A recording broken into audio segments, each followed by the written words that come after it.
प्रधानमंत्री के तौर पर हमारे सामने आए, देश की जनता ने उनको दोबारा ताज पहनाया, पहले से कहीं ज्यादा ताकतवर बन के बड़े मैंडेट के साथ वो प्रधानमंत्री बने।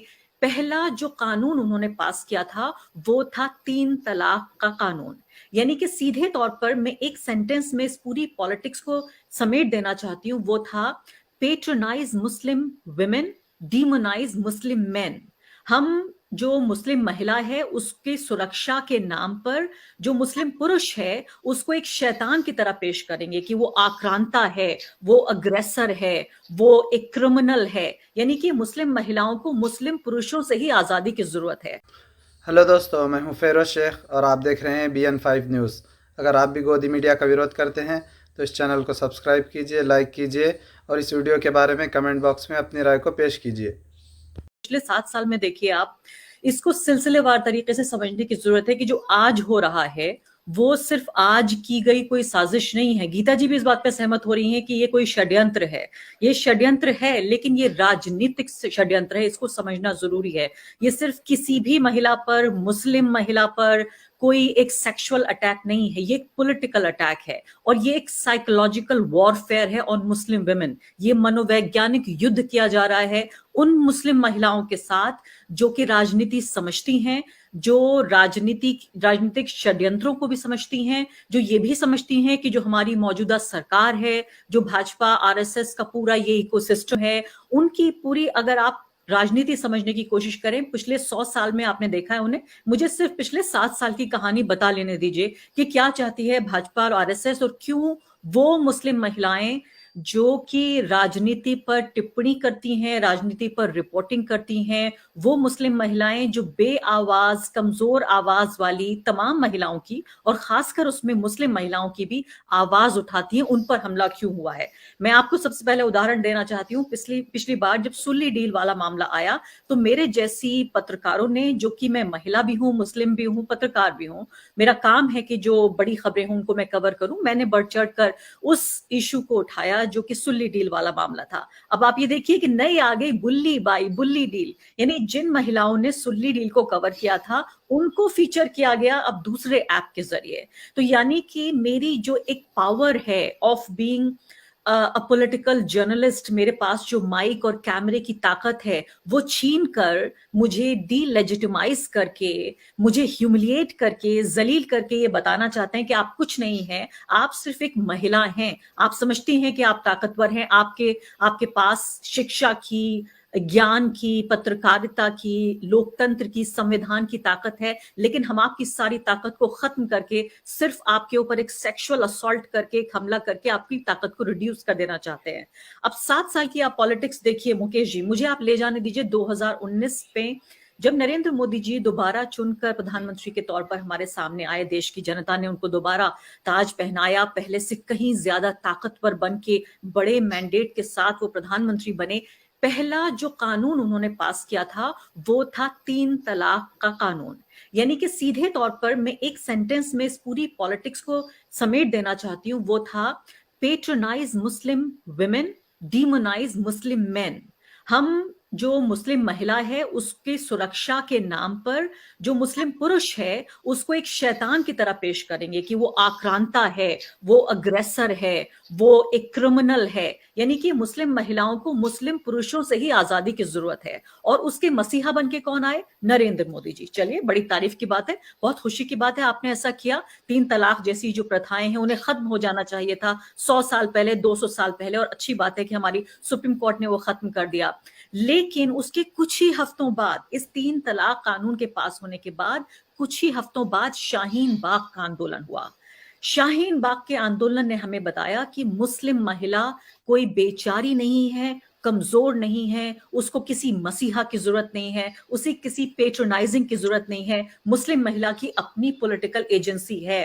वो इतना बड़ा पुशबैक, इतना बड़ा आंदोलन, इतना बड़ा इंकलाब मुस्लिम महिलाओं ने खड़ा किया, वो भी जब खड़ा किया जब नरेंद्र मोदी अपने सबसे ताकतवर रूप में हमारे सामने मौजूद थे और उनको पहला पुशबैक मुस्लिम महिलाओं ने दिया। मुझे ये लगता है कि मुस्लिम महिलाओं से बदला लिया जा रहा है कि हम आपसे आपकी सारी राजनीतिक, सामाजिक, शैक्षणिक तमाम तरह की ताकत छीन कर आपको सिर्फ रिडिक्यूल का, सिर्फ एक जलील होने का, एक आपकी इज्जत उछालने का हम एक सिर्फ जरिया बना देना चाहते हैं, और आपके जरिए, मुस्लिम महिलाओं के जरिए हम पूरे मुस्लिम समुदाय को एक आईना दिखाना चाहते हैं कि देखिए, आपकी सिर्फ इतनी इज्जत, आपकी सिर्फ यही स्थिति है भारत देश में। ये तो एक इंपॉर्टेंट बात रही। मैं इस पे एक और बात बहुत महत्वपूर्ण जोड़ना चाहती हूँ, क्योंकि इत्तेफाक से मेरा काम है राजनीति पर रिपोर्टिंग करना, टिप्पणी करना, तो एक मुस्लिम भारतीय महिला होने के अलावा पॉलिटिक्स को भी मुझे देखना पड़ता है बहुत नजदीक से।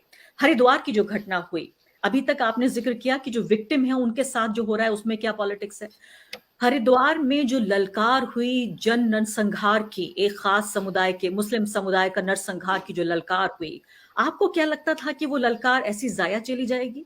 इतने सारे लोग इकट्ठे होंगे, इतना बड़ा ये प्रतिष्ठान बनाया जाएगा, तमाम तरह से करोड़ों लोग उसको देखेंगे और कुछ नहीं होगा। ये नतीजा है उसी तरह की जो एक इम्प्यूनिटी दी गई है, पॉलिटिकल इम्प्यूनिटी, उन लोगों को जो दिन रात नफरत, दिन रात हिंसा फैला रहे हैं, एक समुदाय को निशाना बना रहे हैं। 18 साल की लड़की को पकड़ा है मुंबई पुलिस ने, 18 साल की। मेरा दिल रोता है कि वो जो लड़की है वो भी मेरी बहन है, वो लड़की है, वो भी इस देश की नागरिक है। आप ये देखिए कि बहुसंख्यक समुदाय, जो हिंदू समुदाय है, उसमें जो युवा हैं उनको किस तरह से रेडिकलाइज किया जा रहा है कि वो डॉक्टर, इंजीनियर, पत्रकार, ब्यूरोक्रेट बनने का काम नहीं कर रहे हैं। वो तैयार हो रहे हैं इसलिए कि कैसे वो नरसंहार के लिए तैयार किए जा रहे हैं, वो फौजी बनाए जा रहे हैं, और इसकी ललकार हमारे सामने पब्लिकली होने की इजाजत दी जा रही है। तो दोनों तरीके से देखिए इसको, विक्टिम को भी देखिए और परपेट्रेटर्स को भी देखिए, और दोनों ही विक्टिम है मेरे लिए वो 18 साल की लड़की जो कि अपने ही साथ की दूसरी सामने वाली लड़कियों को, उनके ऊपर इस तरह का सेक्सुअल असॉल्ट करती है, उसको बढ़ावा देती है, वो भी एक विक्टिम ही है। आज देश के बहुसंख्यक समुदाय को हम बहुत सारे लेसन्स बहुत सारे सालों से सुनते आए कि मुसलमानों को पढ़ना चाहिए, मुसलमानों को आगे बढ़ना चाहिए, मुख्य धारा का हिस्सा होना चाहिए। बहुत सारे मुसलमानों ने ऐसे करने की भी कोशिश की तमाम तरह की अड़चनों के बाद। लेकिन आज जो सवाल है वो अल्पसंख्यक के नहीं, देश के बहुसंख्यक वर्ग के लिए है कि क्या बहुसंख्यक वर्ग ये चाहता है कि उनके बच्चे डॉक्टर, इंजीनियर, ब्यूरोक्रेट, पत्रकार न बने, बल्कि क्रिमिनल बने, कातिल बने। अगर कत्ल मेरा होगा तो कातिल आप बनेंगे, जान मेरी जाएगी लेकिन आपको जेल जाना होगा, आप कातिल बनेंगे। ये समझने की जरूरत है कि अपने बच्चों को वो क्या बना रहे हैं। एक पॉलिटिकल पार्टी के लिए, एक पॉलिटिकल आइडियोलॉजी के लिए, वो आइडियोलॉजी जो चाहती है कि इसने कहा कि हम, उनके नेता ने कहा बाकायदा पब्लिकली कि 50 साल वो सत्ता में रहेंगे, या कहा जा रहा है कि 100 साल बाद उनका राज आ गया है। तो मैं कह रही हूं कि एक पॉलिटिकल पार्टी के लिए वो तो प्रधानमंत्री बन रहे हैं, वो तो मंत्री बन रहे हैं, वो तो सांसद बन रहे हैं, विधायक बन रहे हैं, नेता बन रहे हैं, उनके बच्चे विदेशों में पढ़ रहे हैं। बहुसंख्यक समुदाय को आज समझने की जरूरत है कि क्या उनके बच्चे सिर्फ कातिल बन रहे हैं, क्या उनके बच्चे, आधे बच्चे जेल में जाएंगे और आधे बच्चे जिस तरह से फुल सोल्जर बनने का काम कर रहे हैं। और जहां तक बात रही मुस्लिम महिलाओं की कि उनको गाजर मूली ना समझा जाए, मैंने आपको अभी उदाहरण दिया था कि मुस्लिम महिलाएं वो थी कि जब सबसे ताकतवर अपने रूप में थे नरेंद्र मोदी, 100 साल बाद आरएसएस को लगा कि उनकी सत्ता आ गई है, वो वाकई अब सत्ता में आ गए हैं, तब मुस्लिम महिलाओं ने सबसे बड़ा चैलेंज, सबसे बड़ा पुशबैक दिया। तो मुस्लिम महिला जिसको दबाने के लिए, उसका गला घोटने के लिए, उसको खामोश करने के लिए इस तरह की ऐप बनाई गई। आज आप देखिए तमाम टीवी स्क्रीन पर देखिए, आप तमाम हेडलाइंस देखिए, राष्ट्रीय अंतरराष्ट्रीय स्तर पर देखिए, आप स्थानीय स्तर पर देखिए, हर जगह आज मुस्लिम महिला है। मुस्लिम महिला बढ़ चढ़ कर बोल रही है, उसके साथ शिक्षा की ताकत है, उसके साथ संविधान की ताकत है, उसके साथ ताकत है देश के लोकतंत्र की। तो ये बिल्कुल न समझा जाए कि मुस्लिम महिला कोई गाजर मूली है, उखाड़ के फेंक दी जाएगी। मुस्लिम महिलाओं ने शाहीन बाग में भी दिखाया कि वो क्या कर सकती हैं, और मुस्लिम महिलाएं अभी भी दे आर फाइटिंग बैक। अथवा ये जो राजनीति की बात है, ये आम लोग तो सब समझ रहे हैं कि ये क्या है खेल, ऐसा नहीं है। ठीक है, एक पॉलिटिकल जो आइडियोलॉजी है उससे जुड़े लोग उसको डिफेंड करते हैं, लेकिन सब जानते हैं कि जो माहौल बना है, ये जो कुछ हो रहा है एक बिल्कुल तयशुदा ढंग से हो रहा है, कोई अचानक नहीं हो रहा है। और इनको सबको संरक्षण भी मिल रहा है, जिस तरह से यति नरसम्मानंद को संरक्षण मिल रहा है, कालीचरण को मिलता है, उसी तरह से ऐसे लंपट लोगों को भी मिलता है। ये सारा जो है ये किस भारत की तस्वीर दिखा रहा है हमको, इसमें आप उम्मीद कहाँ देखती हैं? देखिए, उम्मीद तो मुझे ये दिख रही है कि अब महाराष्ट्र पुलिस में देख रही हूँ एक्शन में आ गई है, हमारे पास निवेदिता झा जैसी पत्रकार हैं, हमारे पास मुकेश कुमार जैसे पत्रकार हैं। तो ऐसा नहीं है कि जो सोचने समझने वाले लोग हैं वो खत्म हो चुके हैं इस देश में, वो अल्पसंख्यक हो गए हैं, उनकी संख्या बहुत कम हो गई है। या मैं आज अपील करना चाहती हूँ आपके प्लेटफॉर्म से हर एक राइट थिंकिंग हिंदू सिटीजन से इस देश के, जो मेरे पड़ोसी रहे, जो मेरे साथ स्कूल में पढ़े, मेरे साथ कॉलेज में पढ़े, न्यूज रूम में मेरे साथ बैठे, मेरे साथ खाना खाया, मेरे साथ चाय पी, मैं कहती हूँ कि आपकी खामोशी खतरनाक है। जिस तरह से मुकेश कुमार, निवेदिता झा बोल रहे हैं ये लोग, आइए उठ के बताइए कि वो लोग जो हिंसक हैं, जो नफरत फैला रहे हैं, जो बाजार में बिठा रहे हैं, ऐसे देश में महिलाओं को जहां की कहा जाता है कि हम इंसान से ऊपर उठकर उसको देवी की तरह पूजते हैं, ऐसे देश में बाजार में गुलामी हो रही है, मंडी लगाई जा रही है, आप इसलिए खामोश है कि आपके परिवार की वो महिला नहीं है।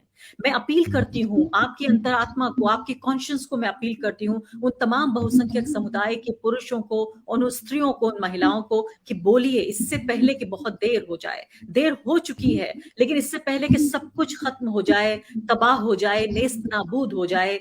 जिस तरह से नसीरुद्दीन शाह ने कहा कि अगर एक वर्ग को ये लगने लगेगा कि उसको लॉ डिफेंड नहीं कर रहा है, उन्होंने कहा कि क्या गृह युद्ध हो जाएगा। सब लोग बहुत ज्यादा परेशान हो गए कि नसीरुद्दीन शाह इस तरह की बातें क्यों कर रहे हैं। मैंने कहा कि इसको थोड़ा सामाजिक समाजशास्त्र की नजर से समझने की जरूरत है कि अगर मुझे, निवेदिता झा को, नीलोफर को, आपको ये लगेगा कि मुझे और आपको प्रोटेक्ट करने के लिए देश का कानून है, पुलिस है, अदालत है, संविधान है, तो हमें अपने को बचाने के लिए सड़क पर उतरने की जरूरत नहीं पड़ेगी। लेकिन अगर एक वर्ग को लगातार आप टारगेट करते रहेंगे, सड़कों पर लिंचिंग करेंगे, महिलाओं की बोली लगाएंगे, उनकी मंडी लगाएंगे और कानून चुप रहेगा, कानून के रखवाले देखते रहेंगे, जिन्होंने संविधान की शपथ लेकर पूरे देश को, आप ये देखिए कि जब एक सांसद या एक मंत्री, प्रधानमंत्री शपथ लेता है तो वो देश के तमाम नागरिकों को संविधान के तहत उनकी रक्षा करने की जिम्मेदारी लेता है। लेकिन उसमें सिर्फ एक वर्ग को छोड़कर, उन्हें बेसहारा, बिना माँ बाप को छोड़कर, उनको एक तरह से लावारिस छोड़कर बाकी बताया जा रहा है कि बाकी लोगों के लिए देश बनाया जा रहा है। आज एक बार आप सोचिए, जरा पूछ के देखिए कि उन घरों में जहां पर जिन महिलाओं के साथ ये हो रहा है, मेरे पास कई फोन कॉल्स आए, आप कहेंगे कि आप तो अभी भी बोल रही हैं, आपका नाम उसमें है और उसके बावजूद आपको तो कोई फर्क नहीं पड़ा। मैं कहूंगी मेरी खुशकिस्मती है, मेरी बदकिस्मती है कि मेरा ये काम है कि मुझे बोलते रहना है, मुझे रिपोर्टिंग करना है, मुझे आपने कार्यक्रम में बुलाया है तो मैं अपनी बात कहूंगी। लेकिन दर्जनों, सैकड़ों वो मुस्लिम महिलाएं, वो लड़कियां हैं, छोटी बच्चियां हैं जो स्कूल कॉलेज में पढ़ रही हैं, जो राजनीति में इंटरेस्ट ले रही थी, और खासकर शाहीन बाग के आंदोलन ने जिस तरह से एक पूरी एक लहर ला दी थी, मतलब ये सोचिए कि मैं ये मानती हूँ कि बहुत बड़ा एक फेमिनिस्ट मूवमेंट भी था, जिसमें एक पूरी पीढ़ी को एक तरह से एक नई ट्रेनिंग मिली, और वो लड़कियां पॉलिटिक्स पे कमेंट करने लगी थी, वो लड़कियां आके इन ट्रोल्स का मुकाबला करती थी। दर्जनों लड़कियों ने, मुकेश जी, अपने सोशल मीडिया अकाउंट्स, अपने ट्विटर, फेसबुक अकाउंट्स उन्होंने डिलीट कर दिए हैं। ये नतीजा है इस बात का। ये कहा जा रहा है कि सिर्फ ये एक साइकोलॉजिकल, मैंने खुद ये कहा कि एक साइकोलॉजिकल वॉरफेयर है, लेकिन असली जिंदगी में रियल लाइफ कॉन्सिक्वेंसेस ये हैं कि हम एक पीढ़ी की युवा लड़कियों को खामोश करने का काम कर रहे हैं। मेरे जैसे दो चार, एक दो लोग हमेशा बोलते रहेंगे, लेकिन वो लोग जो कि बाकायदा एक क्रिटिकल मास जो बनता है, जो एक लोकतंत्र को मजबूत करने का काम कर रहा है, हम उनको हतोत्साहित करने का काम कर रहे हैं।